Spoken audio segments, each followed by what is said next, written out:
Hello, everyone, and good morning from Southern California.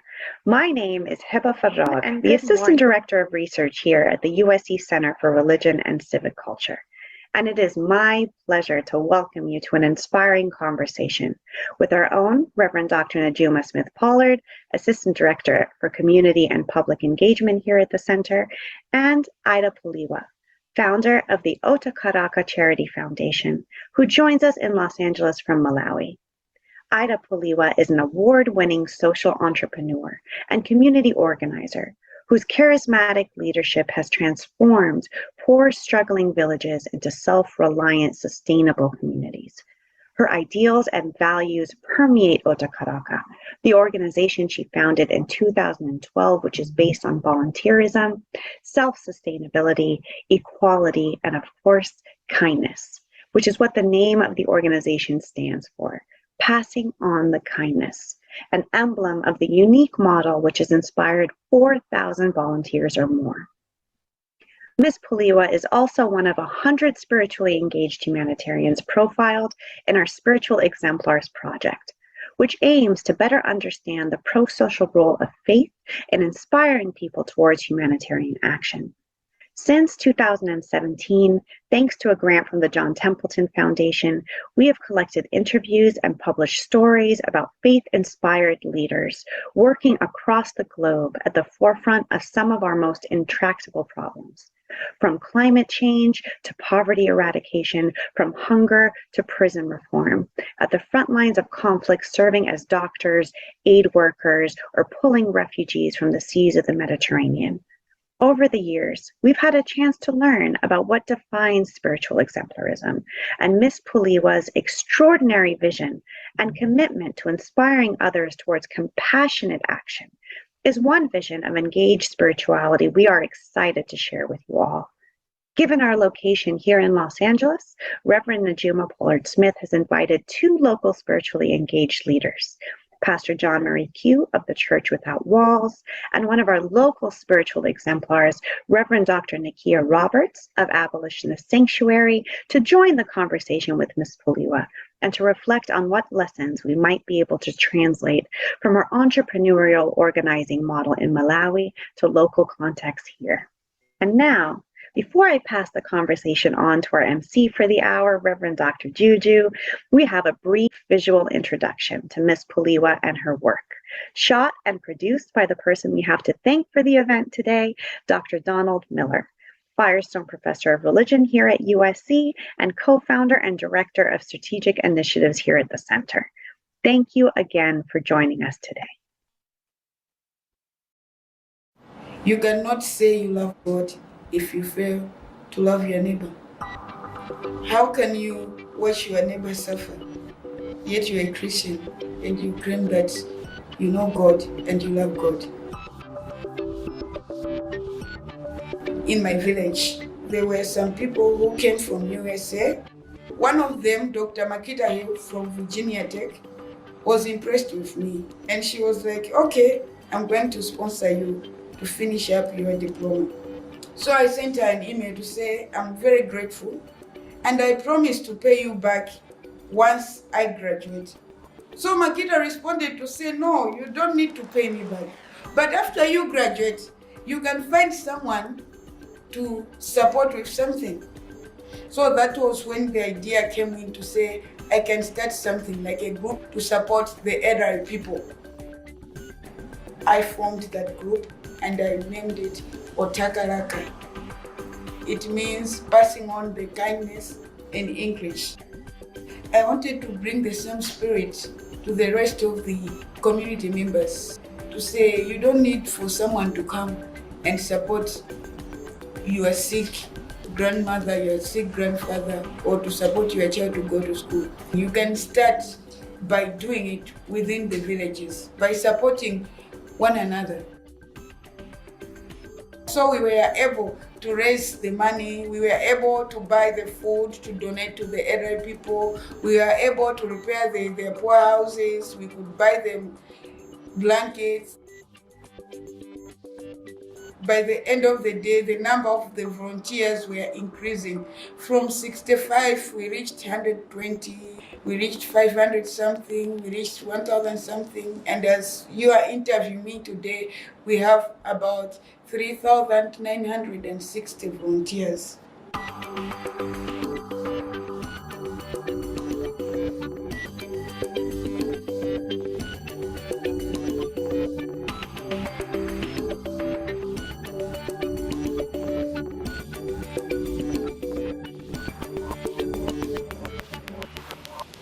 Whenever I want to introduce some project, I know that God is here, and this idea cannot just come on its own.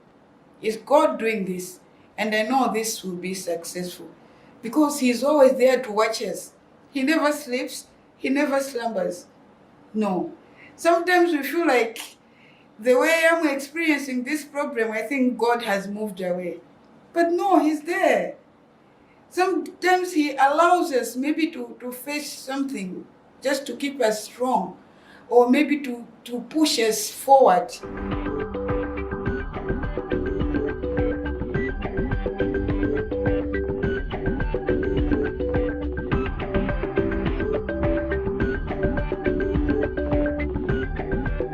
I want to pass on the love.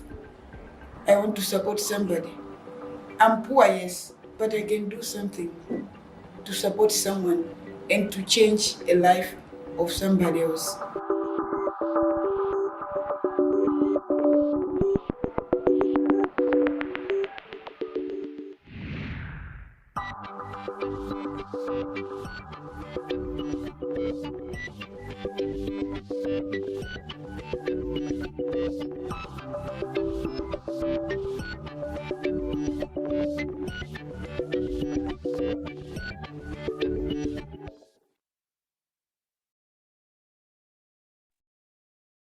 Good morning, and thank you for joining us. I'm Reverend Dr. Najuma Smith-Pollard.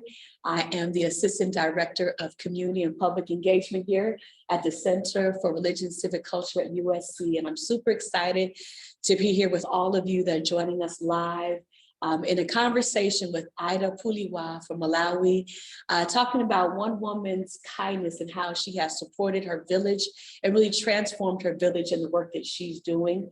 If you watch that video, there's no way that you cannot see that video and be inspired and stirred and really understand how God is moving through Ida and moving through that village. And so, Ida, thank you for joining us. Thank you for coming all the way from Malawi to be here with us to tell your story. The video says so much and so very powerful, but tell those that are watching live and those that are watching the replay of this conversation, what was your childhood like, the story of your childhood that brought you to this place where you said, I want to help and serve others? Okay, first I should say that I was born and raised in a community that never believed in the power of a girl child. And to make it worse, my mom only had 3 girls and I was, the second born. So it was kind of, many people, especially my family members from my father's side, never liked the idea that my mom did not had a boy child, and they really wanted my dad to get married to a second wife who could give him a male child. Because to them, it was, a normal thing, right? Girls were nothing. They were meant to get married, have children, and be like that. Yeah, so life was not easy. And I remember this one other time, my daddy told me that, you know what, Ida, I'm going to make you a male child that the entire community never had. And I couldn't understand him at that time, but then I started to realize that I think I just needed to be different. I just needed to be, to come up with a new record of girls like in the community and to end this cultural belief, And I remember I started working very hard in school. And though my dad did not finish high school, he was able to support me with my schoolwork. and I was always in top for position until I was selected to go to secondary school. Yeah. So I was kind of, you know, the first girl to go to a boarding secondary school from my village. Amazing. And then some things were happening. Yeah. I remember many youngsters were dying because of AIDS. Yes. And because we had no knowledge of HIV and AIDS, we used to believe that it had to do with witchcraft. Right. And I remember, you know, the elderly people were being abused. They were being beaten. They were sent away from the villages whenever a young person had passed away. Because people were like, how come you are old, you are not dying, but someone is so young, she's dying, so he's dying. Yeah, so they were assumed that witchcraft was happening. Yeah, and I was among the people that believed in that. Yeah. But then when I went to secondary school, we had this subject called life skills. Yes. And among the subjects that we were learning had to do with HIV and AIDS. And that was when I started to connect the dots. Yes. And I could tell that, no, we are wrong. The people in my village are not dying because of witchcraft, but it's because of AIDS. And I really wanted to go back to the community and inform people that we are wrong. But, you know, the problem was that I was just a girl and I had no such capacity to do so. Yeah. And I remember I was like, just waiting for the opportunity, like maybe a day will come when I can go and inform everyone that this is what is going on, not what we have been believing on. Right. Yeah, so I'll fast forward the story. Yeah. A time came when I was supposed to go to college, but I couldn't go because my parents could not afford to pay for my college fees.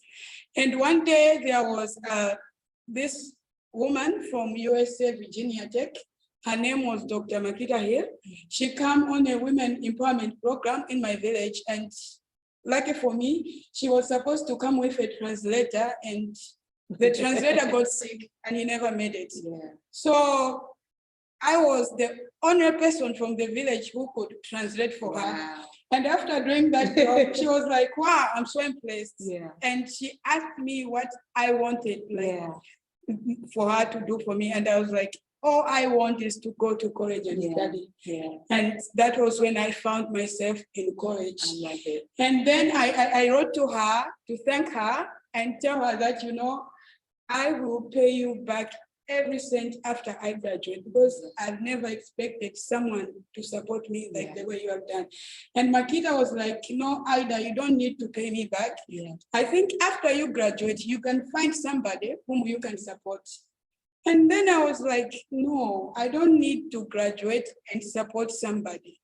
There are things that are happening in my village.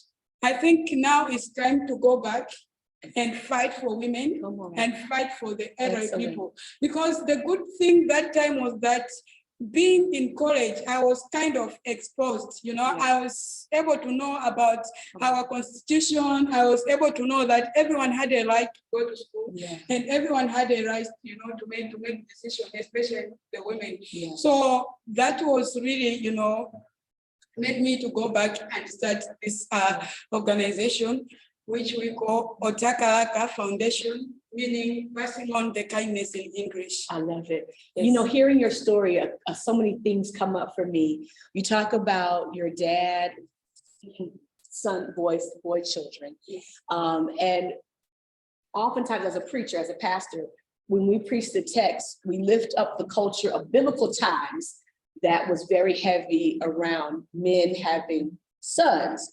And we preach that as if that's not happening today. Mm-hmm. But your story informs us that even that mindset and culture, not everywhere, but in parts of our world, there's still that mindset that boy children are more valuable than girl children. And I want to encourage our audience to know that that struggle for many girls across the world is still happening. Yeah, it's still happening. And so but to hear your story is so empowering. And this is, which is why you're here today.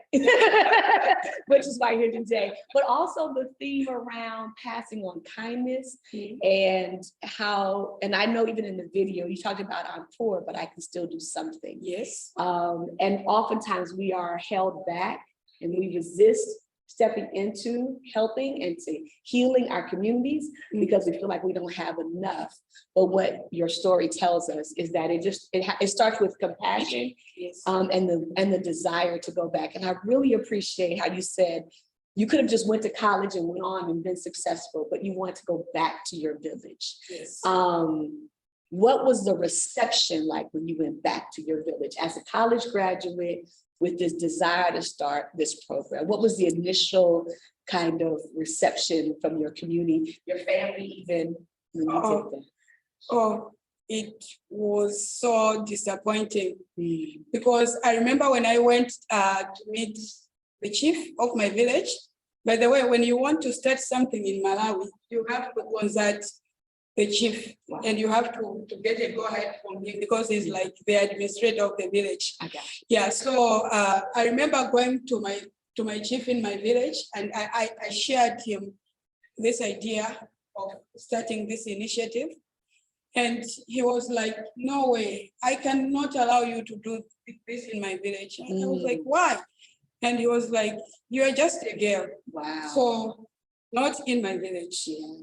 So it was, it was so disappointing for me. Yeah. But then I got so motivated. I just had this courage to say, I think this is the right time to change the mindset of the people in this community. Absolutely. Because I knew that the problem that we had that time was that we never had a record of any woman or any girl who had done something impactful to the people or within the community. Yeah. And it was like, only a man could do that, could achieve that. Wow. And it was just a matter of, coming in, getting started, bringing results as evidence, and then starting getting, trust from the chiefs and the people around the community. Because I remember when I pushed and I was able to, to speak to the audience of about 400 people about this initiative.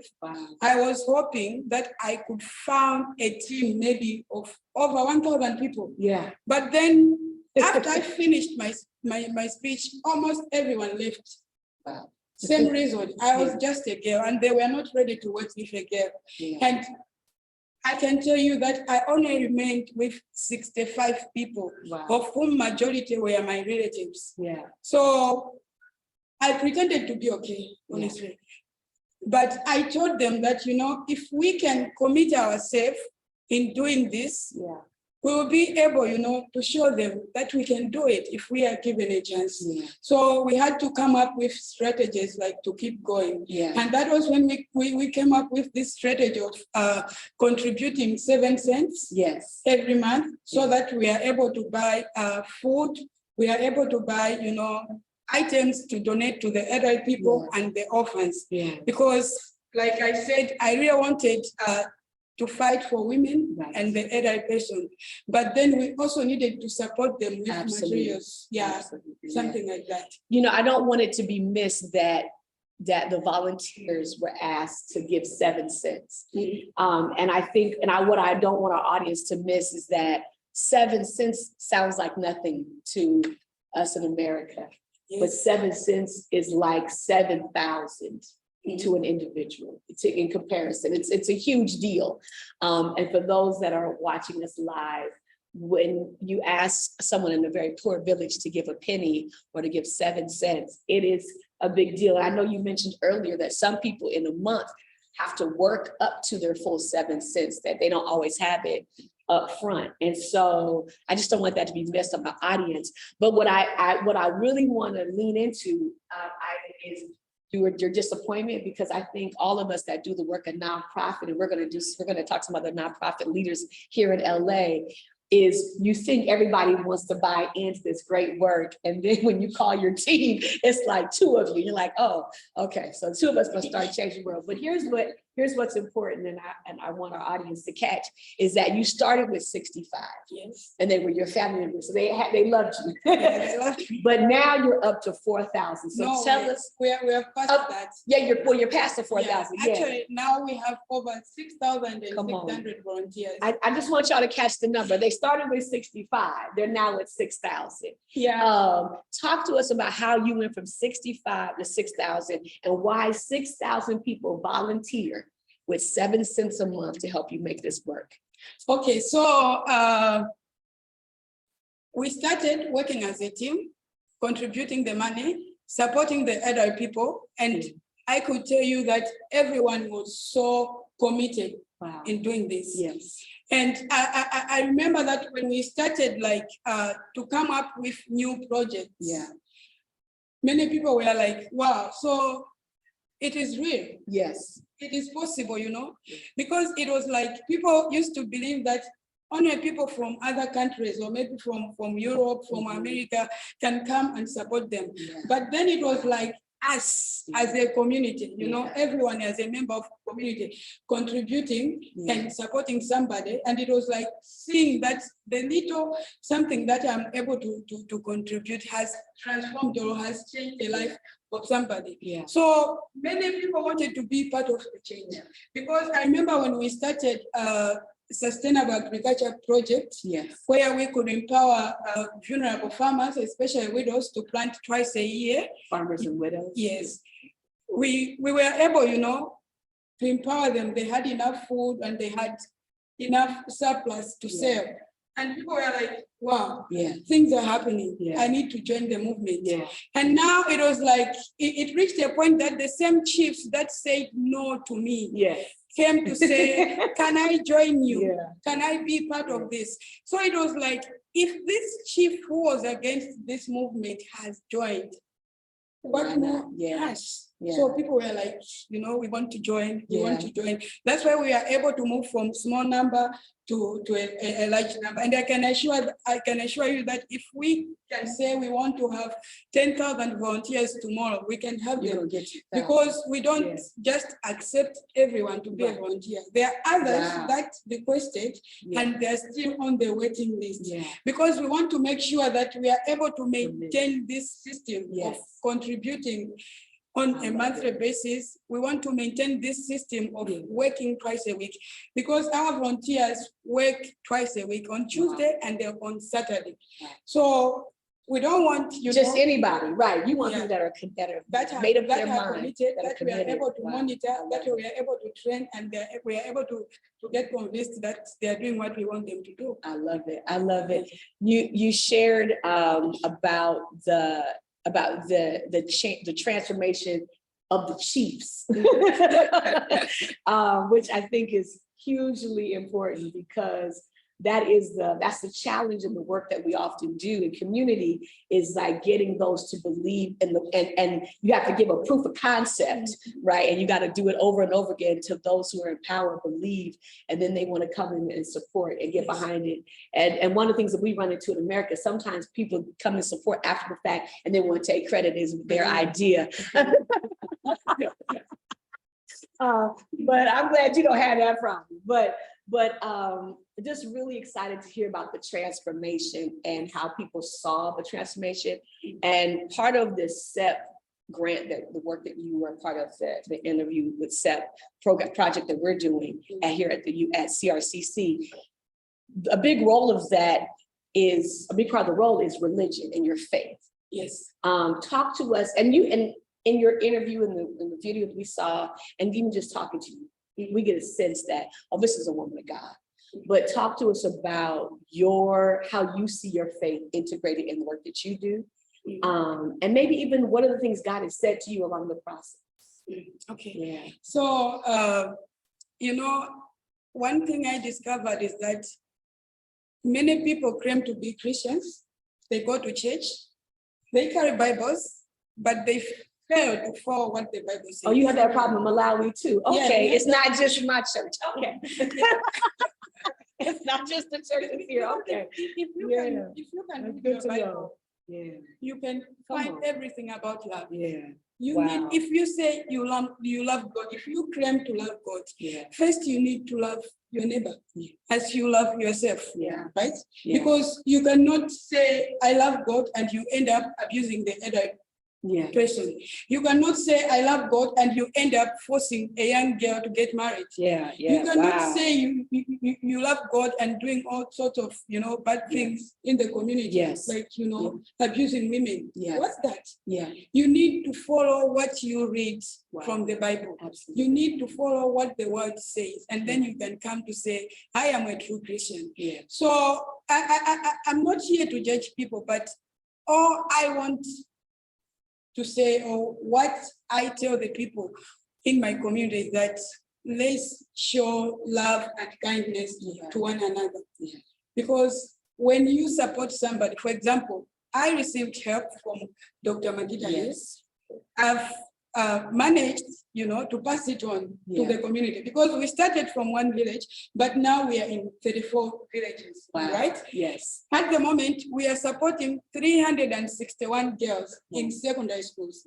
We have 60 boys in secondary schools. We have 32 boys and girls who are now in public universities. I was saying I was the only girl, but now we have over 12 girls studying in universities. And for your information, 2 of them are in medical school, and 1 of them is studying engineering. We are empowering 6 teen mothers who were abandoned, abused from forced marriages, and now they can no longer go back to school. So we train them to become tailors, because we have a tailoring school. And after they graduate, we give them a sewing machine and startup material. And once they start their businesses, they are able to pay us back little by little to support the upcoming class. I love it. We have a community clinic. This community clinic is a free community, a free clinic where everybody comes to get medical help.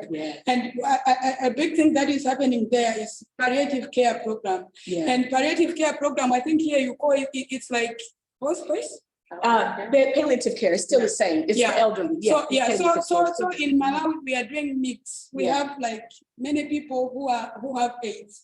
And in our hospitals, when you have AIDS and you are going towards the end, they release you to wait for your time at home.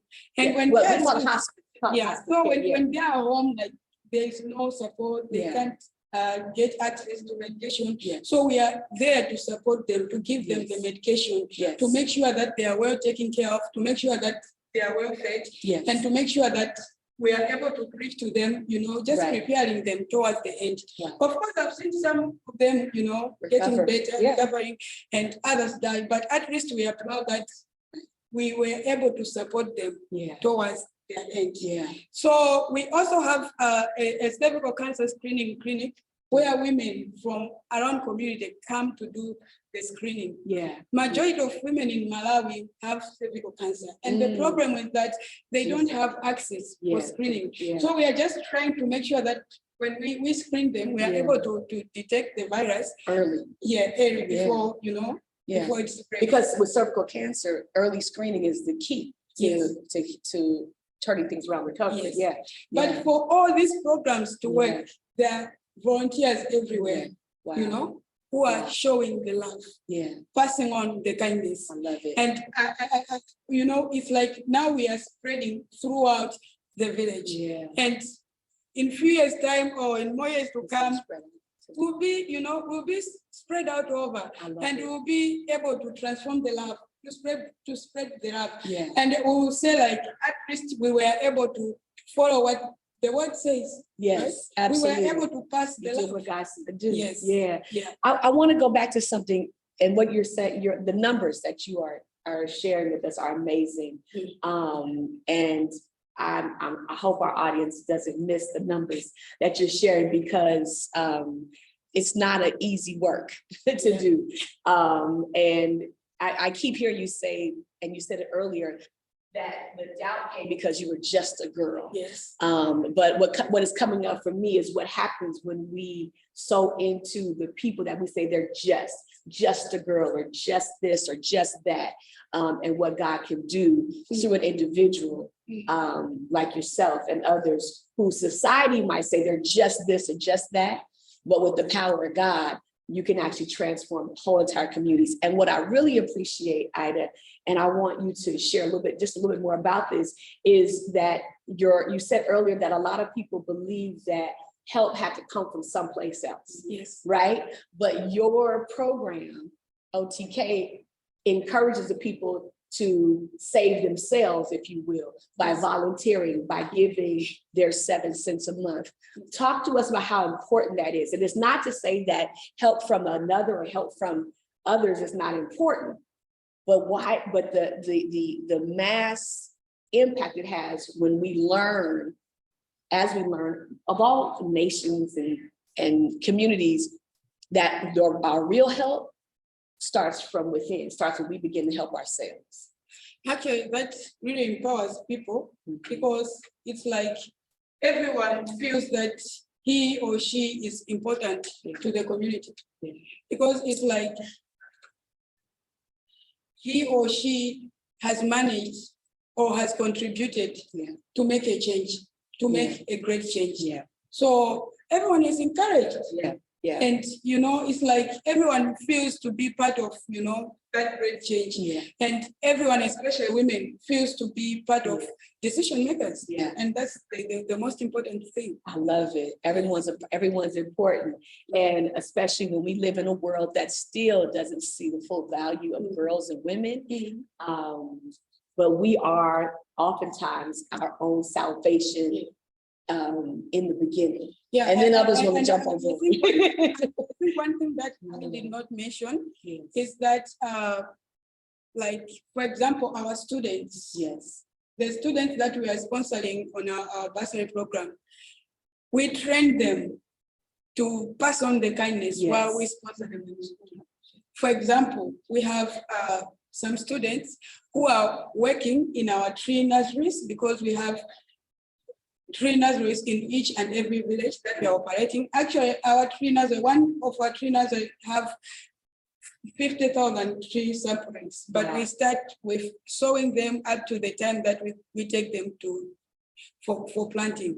So it's like you have the opportunity to benefit from Othakarhaka scholarship program. So you need to choose, like, how are you going to pay it back to the community? So others do work in the tree nurseries. We have literacy schools, because majority of people never went to school. So we started these literacy schools just to help them, to be able to know simple words and solve simple maths. So the students that we are sponsoring in secondary schools are the ones that are teaching in such schools for free. And then we have this program, the elderly care program. We have to take care of them to make sure that they have clean water, to make sure that their houses are clean. And our students are the ones doing that. So it's like we are able, to train them. And not only that, once we offer them the scholarship, we sign a contract with them to say, after they graduate from university, they will be contributing back to the organization, right? So that we'll be able to support more students. I love it. And what people need to, what everybody may not know, and what I've learned, is that education is not free. One of the benefits that we have here in America, public education is free, but public education is not free. And so when you hear Ida talk about sponsoring for secondary school, because education is not free. Even in villages and that are in poverty, education is still not free. Actually, we have free education in primary school. Primary only, but not in secondary school, we have to pay. But even in primary schools, even if the education is free, but we still need to buy school uniforms, shoes, books for the students. Absolutely. Real quick before we bring in our other guests that are here with us today, what's your vision from this point forward? What's the vision for OTK? Okay, the vision, but I think I should start with our mission. The mission. Okay, the mission is to uplift the most vulnerable and marginalized members of the community, such as women who could not be allowed to make decisions, girls who could not be allowed to go to school but were forced to get married.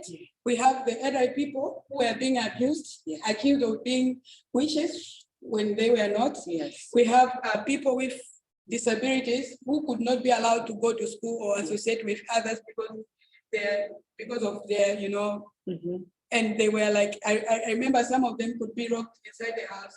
They could not be allowed to go to school. And we have the most vulnerable people, like the ones who could suffer to feed their families or to have food in their homes. Yes. So that's our mission. Yes. And now the vision is to make sure that we are able to spread throughout and to see everyone at least having food to eat, having access to education, something like that. And we want to see this philosophy of passing on the kindness, spreading throughout, not only just in our community, but throughout the country, so that people are able to do this, to contribute, to change their communities on their own without waiting support from, outside or somewhere else. Yeah, because we all we got. Sometimes, and we have to start from within. Listen, I want to bring in, we have two other guests, and thank you, Ida, for sharing such a powerful story and the work that you're doing that is just amazing. And I know those that are watching us live are really getting a lot from what you have to share about passing on the kindness. And you said something when we were off camera that I want to share, and I want to share this. This is a quote from you.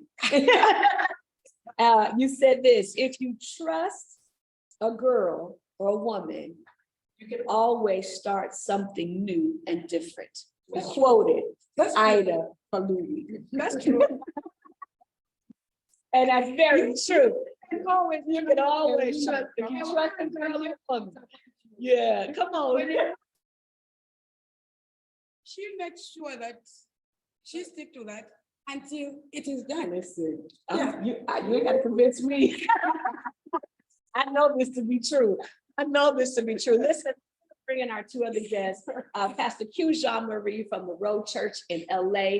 He's doing a great work in downtown LA with, and his church is in Skid Row, on Skid Row. They don't pass Skid Row, they are planted, embedded in Skid Row, and committed to that community. So thank you, Pastor Q. And he's also the founder of Hip Hop Smoothies, and I hope you share a little bit about that. And then my dear friend and sister, and I love being on her board, Dr. Nikia Robert. I always give her an S.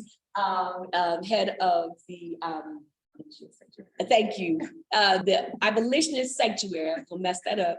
Abolitionist Sanctuary, and they're going to share their work. And I'm going to start with you, Dr. Nikia, about the work that you do and any response that you might have or questions you may have for Dr. Ida. Yeah, so I want to. I know. No, I just gave it to her. I want to thank Reverend Dr. Najuma and USC and the esteemed staff and director here for inviting me to this conversation to be a part of the amazing witness to Ira's work, transformational work in Malawi. I am Reverend Dr. Nikia Smith-Robert, the executive director of a nonprofit organization called Abolitionist Sanctuary. We're based here in Southern California and Los Angeles. Our mission is to train Black churches, civic organizations, and educational institutions to organize against the moral crisis of mass incarceration and the criminalization of impoverished Black motherhood. I'm especially encouraged by Ida, by your work. I see a lot of parallels because my organization is also centered in amplifying the voices of the least of these, particularly Black girls and Black women who are system and justice impacted by the US carceral state. It starts from my own personal story, growing up poor to a single Black mother in Harlem, New York, and watching her make questionable decisions in order to survive. And sometimes that meant breaking rules or breaking the law. And it caused me to think of how can we recondition the way we see Black women's moral agency as not as deviant or an outlier or defying gender norms, but in fact, a source of salvation, right? When my mother forged documents to mitigate astronomical rent increases because of gentrification or eminent domain, it saved our lives, right? It ensured that there was a roof over our head, clothes on our back, and food on the table.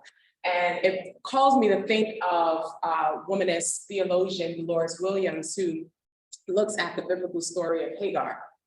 And there's a critical moment in that narrative when Hagar is thrown into the wilderness, and in another passage, she runs into the wilderness from her abuser in the house of Abram and Sarai. And she's in the wilderness, she's about to die, she's without resources to survive, and God sees her and provides this well so that she would have water to live.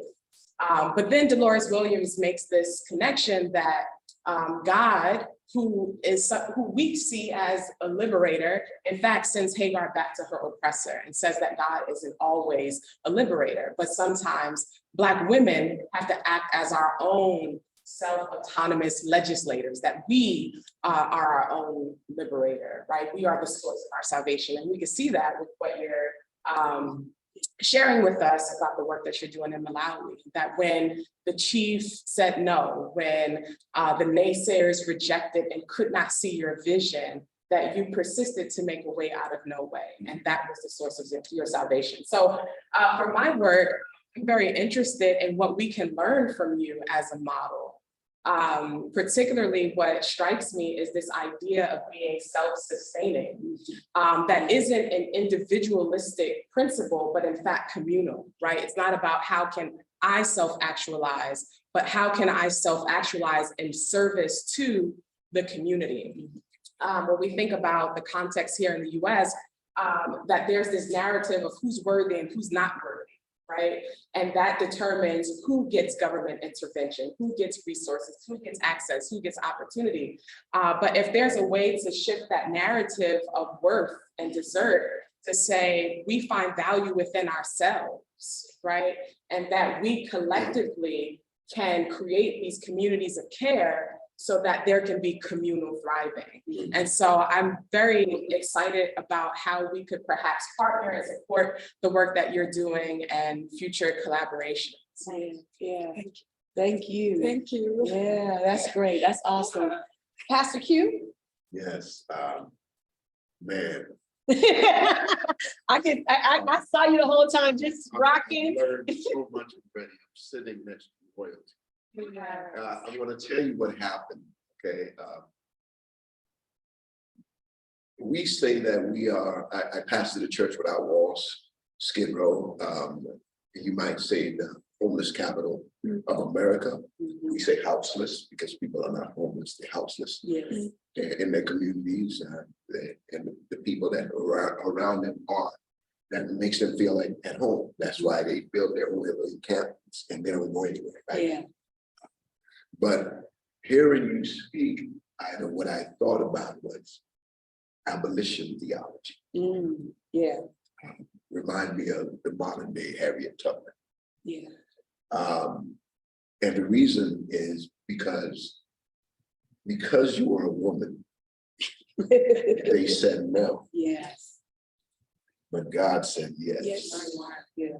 And so God, for them, used you as a vessel. God can either use us as an instrument or as a vessel. You don't want to be used as an instrument, you want to be used as a vessel. Right. Vessels are more endearing, right? But God used you to abolish their theology. Wow, that's good. Yeah. So abolish their whole system of patriarchy. Yeah. Without fighting them. Right? The parallel for me, and it's heavy, the parallel for me is the wheels were just turning, was how it's a huge confirmation for me. Yeah. Because we are getting ready to launch a campaign called We Must Love and Protect Women. Yeah. And it comes from one of our women heroes here in America, who's not in America anymore. She's in Cuba. Yeah. She was part of the Black Panther. Yeah. And her name is Asada Shakur. Yeah. And she said, it is our duty to fight for freedom. It is our duty to win. We must love and protect one another. Yeah. We have nothing to lose but our children. Yeah. That's right. So I took that. It is our duty. We must love and protect one another. And it's really our anti-violence campaign. but we don't say it now. We say we must love it. We're taking the positive route. And then we started this business called the Hip Hop Smoothie Shop. Simply because we've always used, talking about depending on Western people to come from outside and looking for that help, right? But here in America, we have to decolonize our minds as well, because we depend on the Western system too much, right? So as a hip hopper, being part of a hip hop group and growing up in where we toured the world, right? When I was 40. But when we created hip hop, God gave it to us, right? Just like he gave you what you're doing, he gave it to us, and it became an international phenomenon. In fact, hip hop is the most impactful music in the world right now. They told us to stop doing that garbage we were doing, right? But it's actually the #1 music in the world. It influences all nations, including the nation where we originated from, right? So, because it came from there, so it made that full circle and went back. But the fact is, we use capitalism, which is individualistic a lot of times. And now we have people like Jay-Z and Rihanna, and we got all these people. They're moguls. But what's so powerful to me is that your system and what you're doing is kind of like what we're doing with the Hip Hop Smoothie Shop. I think we're kind of late. It's a co-op.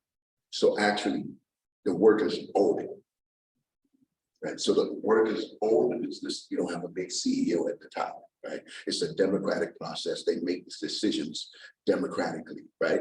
And so, and in what you're doing is even more stripped down from that, because this still even has more of a structure, right?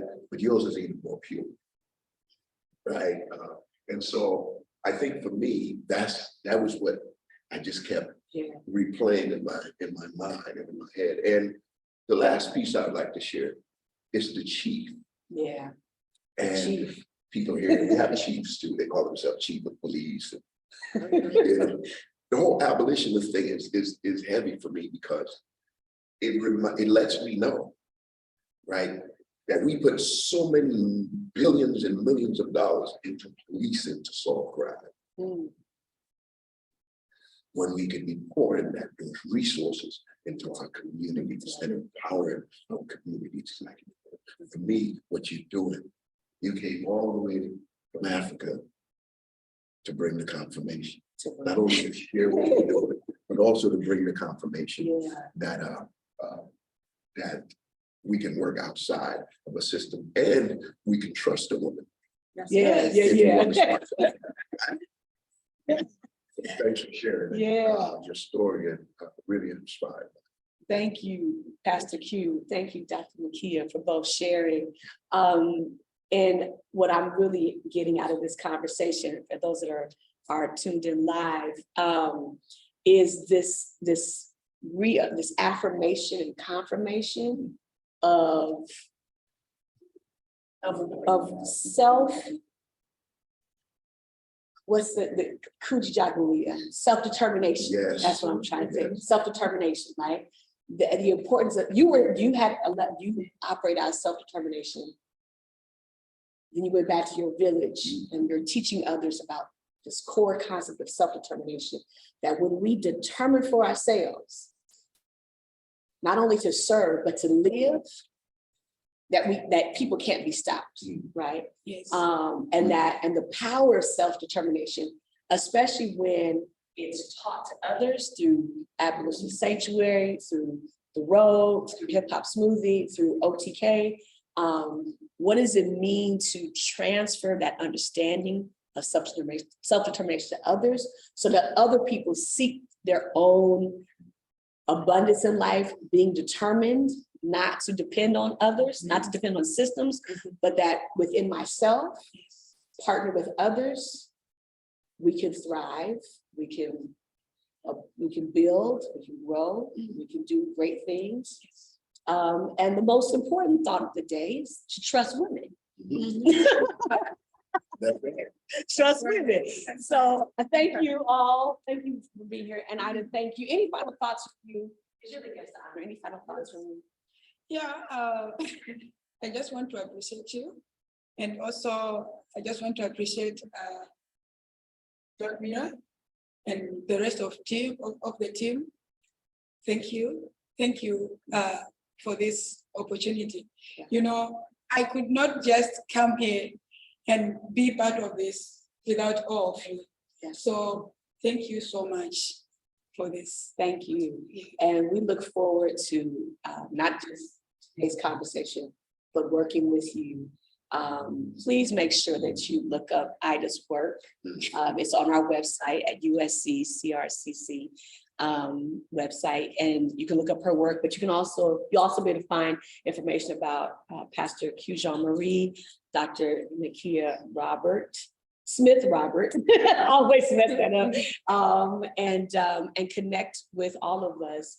And there are other, as mentioned earlier, Ida's work is part of a larger project, SEP, Spiritual Exemplars project, where we are looking at the work of other spiritual exemplars and how faith is injecting the work that they're doing in community.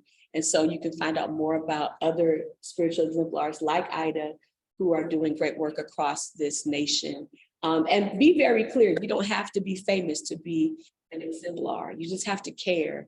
And whatever your faith tradition may be, allow that to fuel the work that you do in the community, but I think what we are learning is the power of our faith to inform the work that we do, and that when we step out in faith, we can do great and mighty things. And so thank you for joining us this morning, and thank you. I think please. One more thing. No, one more thing is always good.